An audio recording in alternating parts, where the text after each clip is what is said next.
just the feeling of being alive is just so visceral and so joyous.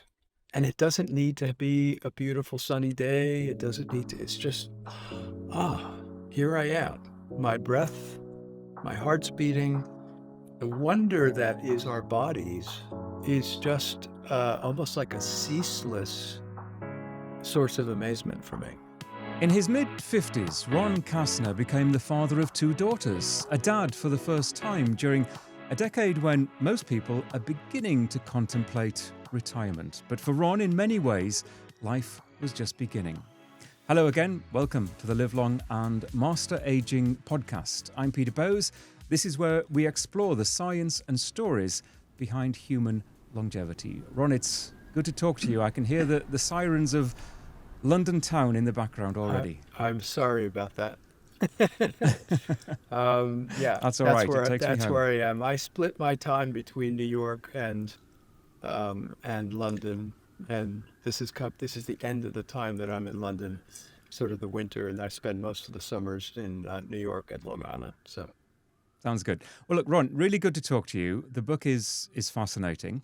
It's A Life Yet to Live, Finding Health, Vitality and Joy After 60. And you wrote this book, there it is, and we're showing it on the screen as well.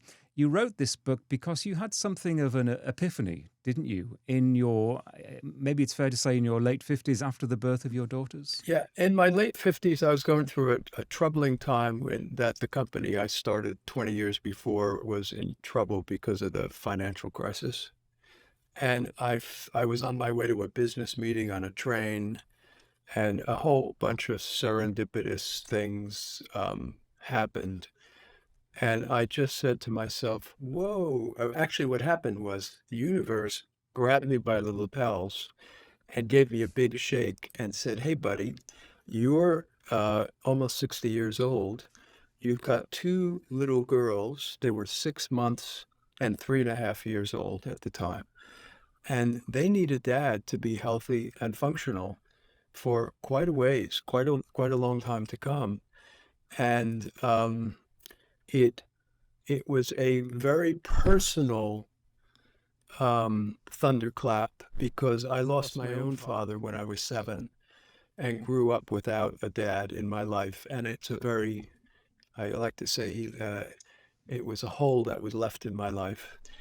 And I resolved there and then to do whatever I could to be a vital, functioning, healthy dad into what I knew would be my 70s or 80s. And here I am. I'm just 74 on Friday, so, and celebrated all weekend with my daughters, who are 16 and 19 now. So, it's been Well, congratulations. And how time flies. Yeah. It's really interesting to hear your story, and we're going to delve into it in some detail. Just before we do that, though, let's just talk a little bit about you and your life before your daughters and your career. And your career has been interesting, to say the least. It's been a very, very fascinating, you could almost say eclectic career. I was a Woodstock hippie. I screwed around a lot in my 20s. I didn't know what I was going to do. I found myself in the printing industry. Turns out I liked it. I was a very good salesman. I found this niche little industry called financial printing, which printed for Wall Street and the City of London. And it was very, very high pressure. And it was also very, very high paying. I was very successful at it. I eventually started my own company. I had more money than a blue collar kid from Newark, New Jersey would ever know what to do with. So one of the things I did with it was I became a theater producer as well. And I was a typical New York poster child. I spent most of the day on the east side of town doing my business, and most of the night on the west side of town in the theater world. And I won a bunch of awards for being a theater producer as well. So, and all that, I was looking for a family along the way. It just never happened, but it did happen in my 50s. So that's how I ended up having kids late. you know. I always thought I was going to have plenty of time. And thanks to all the health stuff that I began doing in the late 50s, I think in my late 50s, I think I will have plenty of time. My whole attitude has changed towards living long and being healthy and increasing my health span and all that other stuff. So feels great. So let's start with what you did first. You had your daughters. You had this realization that you had to change. You had to change your attitude, I guess, towards your Yeah. longevity and change your lifestyle as well. So, where did you start? Um, I had been I had been doing some exercise and some yoga up until then, but the real first deep dive was a detox. There's a book, doesn't have to be this book, it can be any book, but there's a book called Clean by Alejandra Younger, and it's basically a 3-week elimination diet. And it taught me so much about, I had to get rid of caffeine, alcohol, sugar, anything with gluten, most processed carb, all processed carbs. So you're basically on a paleo, some kind of version of paleo diet. And there was also intermittent fasting involved, 12 hours a day, and a lot of smoothies and this, that, and the other thing. But the point of it is to restore your immune system, which took 3 weeks. And I have to say, after those 3 weeks, I lost 15 pounds. I felt I had more energy than I had ever, I mean, ever. I was just feeling like completely lit up all the time. And I said, if my diet can make that big of a change, there's got to be a lot more that I can learn about this stuff. And I did. That that whole journey ended up going into the gym and movement and evolution and stopping drinking and all kinds of other things, all of which is in the book. So Lots of interesting issues there to dive into, especially stopping drinking. But let me ask you a more general question first of all, because I think what you did initially, you tackled what I actually see as some of the most simple things you can do in terms of lifestyle. That is diet and exercise. There are lots of different longevity interventions these days that we can apply to ourselves, and some are quite expensive, some are out of the reach of many of us. But changing your diet and your exercise regime are amongst the most simple to achieve, perhaps arguably with the best results. it's 90% of the journey, I think. And I have, trust me, over the past 15 or 16 years, I have experimented with just about everything. And it's all, all the stuff that's out there in terms of hacks and, this product, that product. There's no one product or one exercise or one this or one that is going to fix your life. It's the same stuff that our bodies evolved on. It's healthy food, natural food, and a lot of motion, a lot of movement. Our ancestors, our cavemen, their ancestors moved 10 to 15 miles a day. And, you can imagine all the movements that they did from all the hunting things. They threw, they pulled, they climbed, they ran, all the stuff that we watch in sports now. And those were the movements that our bodies grew up on. And in modern life, especially the past 100 years or so, in the quote age of comfort, we don't do any of that anymore. We just don't do any of that anymore. And it's so tempting. I see my daughters, I see their friends. It's so tempting to just plop down on the sofa, eat crap, and watch television. It's just it's what the consumer world wants us to do. So, It brings a whole different meaning to the phrase modern living, doesn't it? Modern oh yeah. living, in so many ways, it isn't the best way to live. Look, up until a certain point, if people are starving, it's fine. Improving their means and their food intake and everything else. But past that, once you get into all this comfort and everything else, I just don't see the point. I just don't see the point. I do it too, and I did it too, but it it doesn't have any returns from a health standpoint. As a matter of fact, there's a lot of negative stuff that comes with it. So, Let me dive into your exercise regime now, okay. almost in your, well, you are in your mid 70s now. How do you divide your time between resistance training and, let's say, aerobic training, where you might be walking or hiking or running, as opposed to lifting weights in a gym? What is the balance for you? I I try to do 4 or so zone 2 aerobic things a week. Um, Sometimes that's including a high intensity session, and sometimes there's a high intensity session in addition to that. And just Um, explain what you mean by zone two. Zone 2 means like 60% of your maximum heart rate, and it's comfortable, elevated heart rate.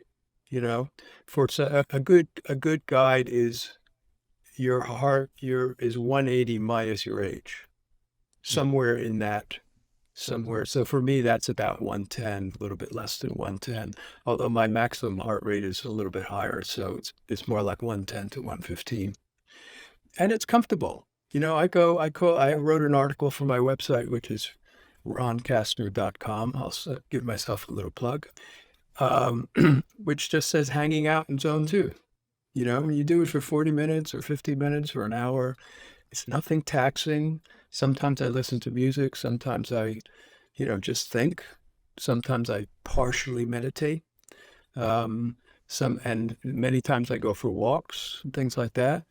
So and then the strength stuff is really important, especially legs, um, because there's all kinds of balance issues and all kinds of strength issues as you get older, muscle loss and all kinds of other things so I try to do 2 or 3. Sometimes it's tacked on to an aerobic session, and sometimes it's on its own.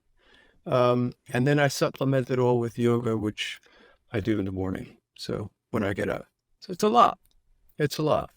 Most people go, "Oh, I couldn't do that much," but trust me, I try doing less. I just don't. I can feel the strength and the energy going away when I do less. So, And do you enjoy it while you're doing it? uh, I enjoy the results. Sometimes I enjoy doing it, but I definitely enjoy the results. We are a species that is unique in the planet in that we can see the results of our actions. Yeah. No other animal species can do that. We can also predict that if we don't do something, some benefits or some other things may not happen. So there's a whole interplay of things there, of expectation and rewards, and all kinds of other things. I mean, I feel great when I come out of the gym. I feel great. I feel, I just want to say, okay, job well done. And I had a little game that I played with myself when I first started, saying for every hour I spend in the gym, I get to live an extra day. I don't know if it's true or not, but it certainly motivated me. I said, I'll take that. I'll take that, you know, that risk. So, And you're doing this not just for yourself. And clearly, a big part of your motivation was the birth of your daughters. Your daughters are much older now. yeah. But for that extra day that you're achieving, or whether it's an extra week or month because you're going to the gym, that is big picture, isn't it? That is so that you can be here with your daughters Yeah. and helping your Yeah. daughters and nurturing their lives. And I have to say, a lot of it's now for me. At first it was all them, and a lot of it is now. I had such a good time today. I want to do this again tomorrow. You know, and I see people who are my age or younger. They don't do this, and I know what's going to happen. I just know what's going to happen to them, and I feel bad for them, and it just um, I don't want to be a you should do this kind of guy. So what I do is what I've done in the book. I say in the book, this is not an advice book. I am just telling you my story, just so you know it's possible, and that's it. You know, that's it. It's pretty extensive, the stuff in the book. I mean, I hope people Yeah, read no, it. I've read the book in detail, and what you say is what I always say as well. That I'm not giving advice; I'm just sharing stories here, and hopefully, perhaps people are inspired by hearing other people's stories. I think the best advice always is that if you have a real issue, you should go to your doctor. If your doctor Absolutely. knows you medically, you should seek their expertise. But I think it's great to But be inspired by the lives of others, yeah. and that's why I'm talking to you now. And I want to talk about your diet as well, because Okay. the two big pillars for me are exercise and diet. Sleep Okay. is the other one. But let's talk about diet. Did you change your diet in Yes. your 60s? Yes. Um, Using the detox diet as a springboard, I now practice probably it's a combination of low calorie, low carb, and intermittent fasting. Um, the thing about the detox diet is that you learn how your body reacts to food. We're all different, and everybody's body's different. Everybody reacts differently. And I always knew that bread and pasta for me were not good. I felt bloated. It didn't feel right inside. And I learned that in a big way on the detox, because the first thing you do when you reintroduce some foods is listen to your body. And it did not like that at all, especially once it got really clean. And so the low carb thing has always been, it's kind of like a paleo. I eat mainly fish as protein a few times a week, occasional meat. Um, I'm not big on pulses, simply there again for digestive comfort. It's just too it's just too much food to eat to get the amount of protein that I need. So, um, and then mainly salads and vegetables. So, I do a fairly strict 12 to 14 hours a day of not eating, usually from 6 or 7 at night till the following morning, and it seems to work. Um, I have not gained an extra pound since the detox. I'm 6 foot tall, and I weigh 75 kilos or 165 pounds. So all my body, you know, BMI and all that stuff is all within range, and the doctor likes it. You said one thing before about medicine, going to see the doctor. I definitely agree with that. But I have a chapter in the book called Four Doctors, and I have found that modern medicine is changing, but modern medicine does not do a great job with prevention. They do not, this stuff that we're talking about now, most modern doctors would go, yeah, if it feels good, do it. It's not going to change anything. There are people out there like Peter Attia and Mark Hyman and people like that who are much better at the preventive side. So I would agree with you that there needs globally to be a seismic shift between that attitude of simply treating disease and preventing yeah, disease. And most health systems around the world live by that they see patients when there's a problem, when they're hurting somewhere, when they're sick, and then they attempt to treat the condition.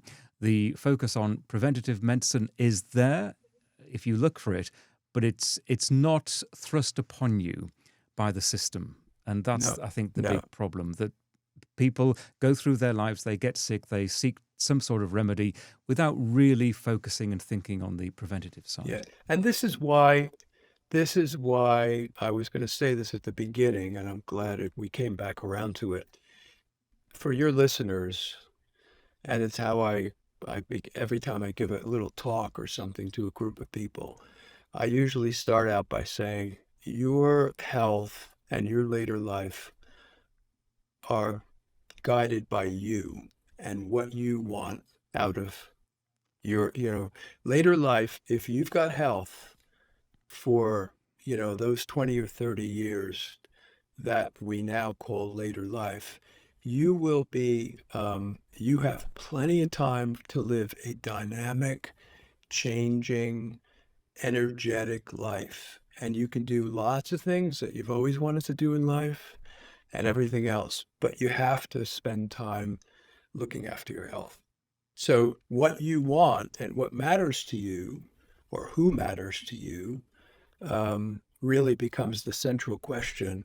And while the medical establishment is not seeking prevention, we can substitute for that and do it ourselves.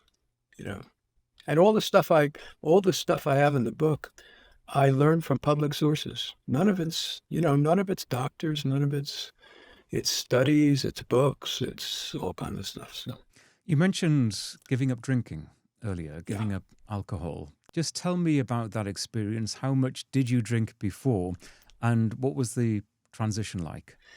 I lived a pretty plush life.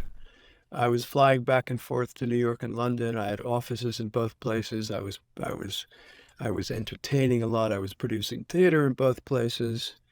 I was drinking like incredibly expensive wine, and I could hold alcohol really well all my life, and it made me feel good. It made me the life of the party, and I was always a timid kid, and I got rid of the inhibitions and everything else. When I started doing my health stuff, I went, all the people, all the studies I was doing, they were saying, what? So if you could point to one thing that would hurt your health journey, what would it be? And without a doubt, it came down. I said, I can't square that circle. I can't. So I tried cutting back. I tried cutting down. It didn't work. I was a heavy social drinker. How much? At least a half a bottle of wine every night, but more often a cocktail or two before that half a bottle of wine, and more than a half a bottle of wine. And that's quite a bit, and I tolerated it well, more than a few hangovers in my life. And I just said to myself, if I can't stop, I got to find a way. And then there was one night, I have to say, it was one night after a cocktail party, and I just didn't remember what happened. And I didn't go, I went to the cocktail party saying, I'm just going to have one glass of wine tonight. And before I knew it, it just, my wife said, I said, did we have a good time last night? And she said, yeah, you were fine and everything was, she didn't even know that I was, and I just didn't remember what happened after a certain point. And I said to myself, okay, this is it. And out of the blue, I knew it had been building for a while. I knew, and I just stopped cold turkey. Now that does not mean I don't drink now, but for a good 7 or 8 years, I didn't touch a drop. So I learned what it was like not drinking, and now I do stop after one glass of wine. And explain to me what that difference felt like from being quite a heavy drinker to not drink and stopping cold turkey to not drinking at all for several years. How did your body respond to that? My digestion improved dramatically. My energy improved dramatically. It was as I say in the book, it was a really tough adjustment to be timid at cocktail parties again. But what I found out was there's a lot of other people who were timid at cocktail parties, and they were hanging out on the outskirts of the action too. And I would just make, new friends, and they turned out to be a little bit more interesting than the ones who were all lit up from alcohol. It was difficult at first. It was very difficult at first because the alcohol for me was a real crutch. And if I knew I was going someplace that wasn't going to have alcohol, I would have one before, you know? So, but you cannot square that circle. You can't live a long life and be a drinker. It's not going to happen. Well, it can happen if you've got extraordinary DNA, but not that level. So, what's interesting to me about your story is, though, that you have actually gone back to some drinking after several years of not drinking any alcohol. You do occasionally have a drink now. What was the thought process there? Was it a conscious decision that you actually like alcohol, you'd like to taste it occasionally, or what was it? It was just there once. And I said, you know what? It's been so long. Let me see what it's like again. And it was like having a cigarette for the first time at 12 years old or something, or 16 or whatever it was. And I was all dizzy, and my body was like, whoa, this is weird. Um, and I said, I don't want to do this. So I didn't after that first one. Then sort of slowly, I just started doing it again. It's not, um, there are some times I will have a glass of wine and regret it the next morning. And sometimes I don't, you know. I just say to myself, did I really need that? It never goes more than a glass, sometimes another half a glass or something like that. I now have a stop, which I didn't have before. So, and the stop is the health stuff, you know, the health stuff and bad sleep. So, because it really affects your sleep. Let's talk about the psychological side of what you've been doing. Clearly, there are physical changes that you've been able to bring about because of your change of diet and your increased amount of exercise. But what's it done to your mind and to your brain and to your outlook on life? Well, you can't spend as much time in the health space as I do, and not health and healing are powers that were given to us at birth. They're not, we don't make them happen ourselves. They are, fundamental with how life works, the whole health thing. Okay. Um, and you can't, I personally don't believe that health is only a physical thing. And once your body starts healing and you get stronger and you have more energy, and physically you are more capable, the healing process doesn't stop there. The healing process goes into the emotional side. The healing process goes into the spiritual side, and at least that's the way it has happened with me. And with me, I had to go back and do a lot of work about in psychotherapy in my childhood, and what that was like, and I got hit by a sledgehammer when I was 7 years old.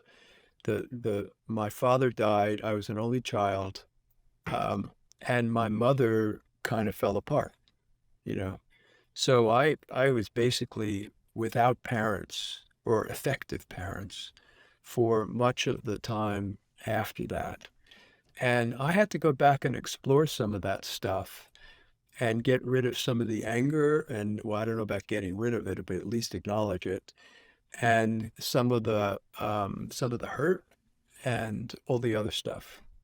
We like to live our lives as if we're in control of them, but our childhood experiences are looming in the background in a degree that we don't we don't really want to admit to kind of end day-to-day life. And have you learnt about self respect, about being thankful for what we have every day? Is there Sure. a new appreciation of life? And I certainly get this from reading your book, that you have your mindset has evolved in that respect. Absolutely. I mean, I have a morning routine. Uh, it's mostly movement, but it's also some meditation and just the feeling of being alive is just so visceral and so joyous. And it doesn't need to be a beautiful sunny day. It doesn't need to, it's just, here I am. My breath, my heart's beating. The wonder that is our bodies is just almost like a ceaseless source of amazement for me, you know. And it's 90% of the energy we expend every day, and we completely take it for granted. This sort of humming, visceral um, organism that's directly in touch with the universe and the world around us. You know, yeah. Like for instance, if we were walking down the street and looking to cross the street, and a speeding car would come by, um, everything we were thinking about doing and everything else, we'd stop and pull back because that part of us is always on alert, is always working. You know, we are the most amazing things on this planet. And we don't treat ourselves that way. And is that in part the reason why you wrote the book? You've gone through these experiences and you wanted to share Yeah. what it's like with other people? Yes. Yeah. I mean, first and foremost, I wanted to share it with my daughters. I wanted them to say, here's why I did what I did. And here's who your dad is. Okay. But I also said, you know what? There's a lot of other people out there who I see that don't know what the possibilities are at this time of life. And the wider we circulate that information, the more people tell their stories um, about how they do things and why they do things. You know, the why, Peter Tia makes a really good point saying the why of your later life is much more important than the how of your later life. Why are you doing this? And that's going to be all your motivation. And once you do that, the hows all come into place. They all fall into place because there's so much advice out there that you couldn't possibly follow all of it. You have to come to terms with some hows that work for you, So, Yes, I often say that there is the amount of advice out there is bewildering, but ultimately it is up to you. And that's why hopefully talking to people like yourself, talking to other experts, especially in terms of what I do, is just part of the process of navigating all of that information to figure out, because we're all individual, to yep. individually decide what is best for us. Ron, your book is fascinating. Thank you so much for sharing it. It's called A Life Yet to Live, Finding Health, Vitality and Joy After 60. You'll find a link to it in the show notes for this episode, along with a transcript of this conversation. Ron, let me just ask you in closing, what do you see in your future? What are your aspirations for the future? Mid-70s now, do you think about your own longevity? Do you have a plan for how you're Sure. going to navigate the years ahead? I don't really. Life is pretty joyous day to day. I mean, I think there might be another book coming. I've felt some stirrings. I don't know what that book is going to be yet, but it felt good writing it. It took a long time, but it felt good writing it. The website that I do at ronkastner.com, I do 2 posts a week on a newsletter, so that is kind of like always updating what I'm learning and things that are on my mind and things like that. That's a lot of fun. My daughters are getting older, so the time with them is different. It's different quality. They're starting to have lives of their own. And so I don't know, but that every day is pretty wonderful. So I'm just sort of taking it one day at a time. It's really, the joy is in the title for a reason, because it does feel pretty good being mobile and energetic and healthy at this time of life. Ron, really good to talk to you. Good to be inspired by what you've achieved and what you're working towards. The book is a really good read. Thank you so much. Thank you, Peter.